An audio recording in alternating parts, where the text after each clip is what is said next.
Hi, எல்லோரும் எப்படி இருக்கீங்க? நல்லா இருக்கீங்களா? ஸோ இன்றைக்கி வந்து பார்த்திங்கன்னா நம்ம சப்ஸ்கிரைபர் ஒருத்தர் சொன்ன ரொம்ப சூப்பரான டிஷ். அது வந்து எப்படின்னு சொல்கிறதுன்னு தெரியல. எனக்குலாம் ரொம்ப ஃபேவரட்டான டிஷ். அதுவும் எல்லா கேர்ள்ஸுக்குமே ரொம்ப பிடிச்ச டிஷ். அது வந்து ஒரு கேர்ள் தான் கேட்டாங்க. அது என்ன டிஷ்ஷுன்னு பார்த்தீங்கன்னா நம்ம நார்த் இந்தியனோட பானிபூரி. ஸோ பானிபூரி எப்படி செஞ்சு காட்டுறது, எப்படி நீட் அண்ட் சிம்பிளாக செஞ்சு காட்டுறதுங்கிறத காட்ட போகிறேன். இதில் மெயினான ஒரு விஷயம் தேவை, பிளாக் சால்ட். பிளாக் சால்ட் இருந்தால் மட்டும்தான் பானிபூரிக்கு எப்படி அந்த டேஸ்ட் வரும் அப்படிங்கிறது. பயப்படாதீங்க, காலை போட்டுலாம் மிதித்து செய்ய மாட்டேன். கையில் எவ்வளோ அழகாக செஞ்சு காட்டுறோம், உங்களுக்கு செஞ்சு காட்ட போகிறேன். இதை எப்படி செய்யலாம்னு இப்போ உங்களுக்கு செஞ்சு காட்டுறேன். இதுக்கு வந்து பார்த்திங்கன்னா நான் ஒரு 200 கிராம் ஆஃப் நல்லா ரவா யூஸ் பண்ணுறேன். ரவைக்கு அப்புறமா வந்து பார்த்திங்கன்னா ஒரு 150 கிராம் ஆஃப் மைதா யூஸ் பண்ணுறேன். மைதா கம்மியாக இருக்கணும். மைதா நிறைய போட்டிங்கன்னா ஒரு மாதிரி எப்படி சொல்கிறது, லப்பர் மாதிரி இருக்கும். அப்புறம் அந்த பூரி பொரியும் போது அந்த இது வராது. ஸோ பானிபூரிக்கான விஷயத்தை இப்போ செஞ்சுக்கிட்டு இருக்கேன். ரவையும் மைதையும் போட்டாச்சு. இப்போ இதுக்கு தேவையான சால்ட். எவ்வளோ, அந்த சால்ட்டும் கொஞ்சம் ஆட் பண்ணிக்கிறேன். நீங்கள் வீட்டில் வந்து ரேஷியோ பார்த்துக்கோங்க. 3:1, அதாவது 3 மடங்கு நீங்கள் ரவை போடுறீங்க அப்படின்னா அதுக்கு 1 மடங்கு மைதா ஆட் பண்ணிக்கணும். இதை நல்லா மிக்ஸ் பண்ணிக்கிறேன். மிக்ஸ் பண்ணிவிட்டு இப்போ இதை நல்லா தண்ணி ஊற்றி நல்லா நம்ம வீட்டில் எப்படி கோதுமை மாவு பிசைவோமோ அந்த மாதிரி நார்மலாக இப்போ பிசைஞ்சு காட்ட போகிறேன்.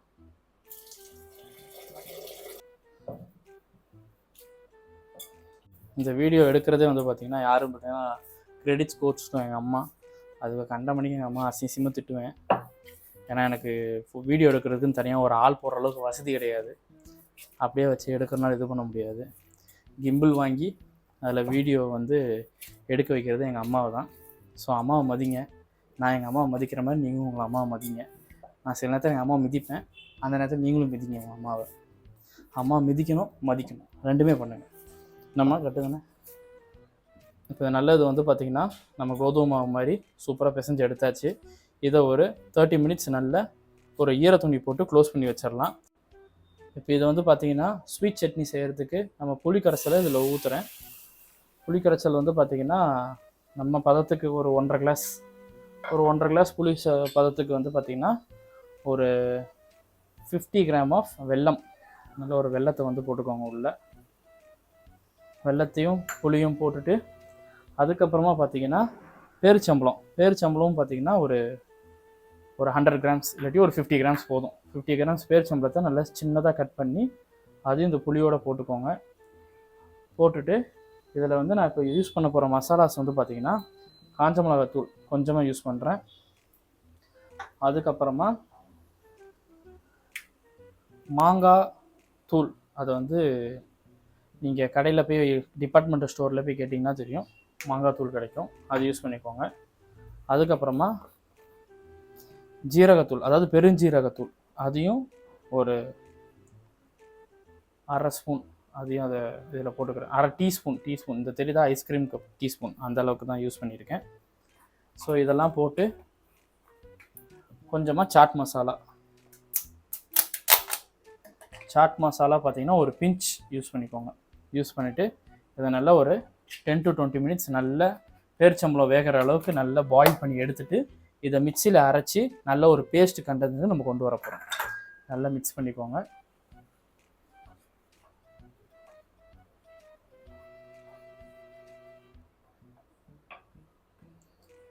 இப்போ இது வெந்ததுக்கப்புறமா வெந்த பதம் எப்படி இருக்குங்கிறத உங்களுக்கு கொஞ்சம் நேரத்தில் காட்டுறேன்.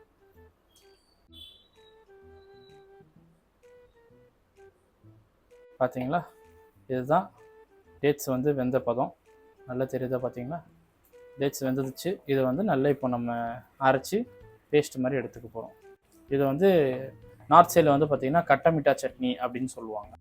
இப்போ அதுக்கு வந்து பார்த்திங்கன்னா பானிபூரிக்கு செய்ய வேண்டிய தண்ணி நம்ம ரெடி பண்ண போகிறோம். அதுக்கு வந்து பார்த்திங்கன்னா ஒரு அரைக்கட்டு மல்லி, ஏன்னா மல்லியோட ரேட்டு ஏறி போச்சு, அதனால் அரைக்கட்டு தான் யூஸ் பண்ணுறேன். அப்புறமா ஒரு கட்டு ஃபுல்லாக புதினாவை குப்பை பார்த்து போடுங்க, கம்போட போட்டிங்கன்னா நல்லா இருக்காது. ஸோ இதை வந்து ஒரு கப்பு அடி உள்ளே போட்டுருங்க. அதுக்கப்புறமா வந்து பார்த்திங்கன்னா இதுக்கு காரம் தேவைப்படுற அளவுக்கு காரத்துக்கு பச்சை மிளகா, நான் வந்து ஒரு 3 பச்சை மிளகா, பெரிய பச்சை மிளகாவை 3 யூஸ் பண்ணியிருக்கேன். அப்புறமா ஒரு பீஸ் இஞ்சி, இது 3த்தையும் போட்டு நல்லா தண்ணி எடுத்து அதை வந்து மிக்ஸ் பண்ண போகிறோம். நம்ம கட்டமிட்டா சட்னி சூப்பராக ரெடி ஆகிடுச்சு. இந்த மாதிரி தான் திக்காக அரைச்சி நீங்கள் ரெடி பண்ணணும். ஸோ இப்போ வந்து நம்மளோட புதினா, மல்லி, பச்சை மிளகா, இஞ்சி சேர்த்த நல்ல ஒரு பேஸ்ட் மாதிரி அரைச்சாச்சு. இதை வச்சு தான் நம்ம இந்த பானிபூரி தண்ணியை ரெடி பண்ண போகிறோம். அது எப்படி ரெடி பண்ண போகிறோம் பார்த்தீங்கன்னா, இந்த பவுலில் 150 ml ஆஃப் இந்த பேஸ்ட் யூஸ் பண்ணியிருக்கோம். மல்லி புதினாவோட இதில் வந்து நம்ம புளி தண்ணியை வந்து ஆட் பண்ணிக்கிறோம். நம்ம இதாலேயே இருந்த புளி தண்ணி பேலன்ஸ் ஆட் பண்ணிவிட்டு, அப்புறமா வந்து பார்த்திங்கன்னா ஒரு 2 pinch amchur powder. Amchur powder வந்து எதுக்குன்னு பார்த்தீங்கன்னா ஒரு புளிப்பு தன்மை தரும், மாங்காய் தூள். ஸோ இது நீங்கள் இல்லைனா கூட புளியை நீங்கள் அதிகப்படுத்திக்கோங்க. ஸோ அதுக்கப்புறமா வந்து பார்த்திங்கன்னா பெருங்குஜீரகம் தூள். பெருங்குஜீரக தூள் வந்து பார்த்திங்கன்னா ஒரு 1/2 டீஸ்பூன் யூஸ் பண்ணியிருக்கேன் இதில். அதுக்கப்புறமா பிளாக் சால்ட். இதில் தான் வந்து சால்ட்டுக்கு பதிலாக நான் பிளாக் சால்ட் யூஸ் பண்ணுறேன். பிளாக் சால்ட் வந்து பார்த்திங்கன்னா அந்த சாட் மசாலா ஐட்டம் செய்கிறது, சாட் ஐட்டம் செய்கிறதுனாலே, நார்த் இந்தியன் ஐட்டம் செய்கிறனாலே பிளாக் சால்ட் யூஸ் பண்ணிங்கன்னா அது ஒரு தனி ஃப்ளேவர் தரும். அதுக்கப்புறமா வந்து பார்த்திங்கன்னா சாட் மசாலாவும் பார்த்திங்கன்னா ஒரு பிஞ்ச் யூஸ் பண்ணுறேன். இதை யூஸ் பண்ணிவிட்டு இதில் இப்போ நல்லா நமக்கு தேவையான அளவுக்கு வாட்டரை ஆட் பண்ணிக்க வேண்டியதான்.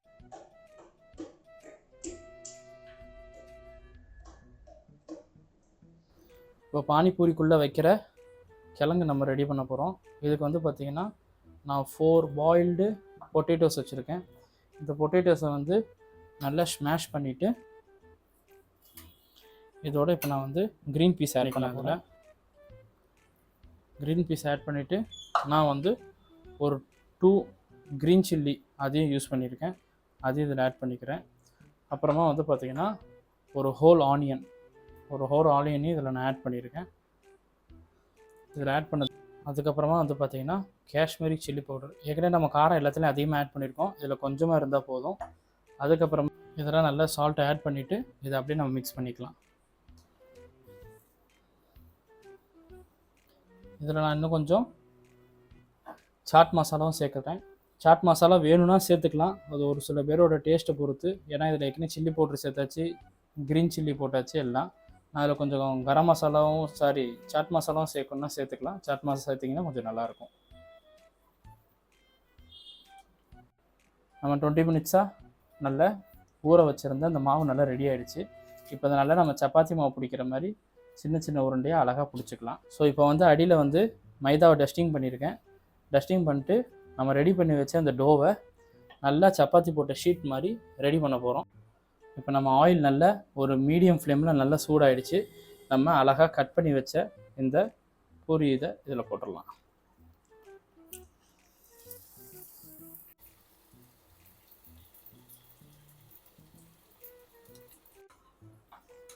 எவ்வளோ அழகாக சூப்பராக வந்திருக்கு பார்த்தீங்களா? ஸோ இதே மாதிரி நீங்களும் கரெக்டான ரேஷியோவில் யூஸ் பண்ணிங்கன்னா சூப்பரான பூரி வந்துடும்.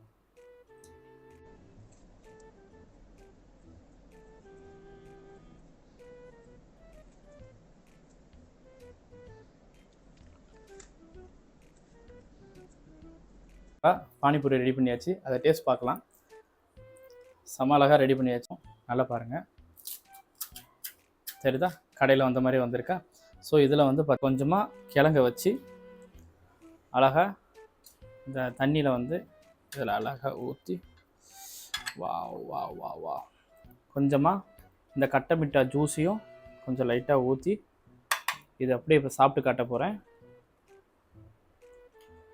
சியர்ஸ்.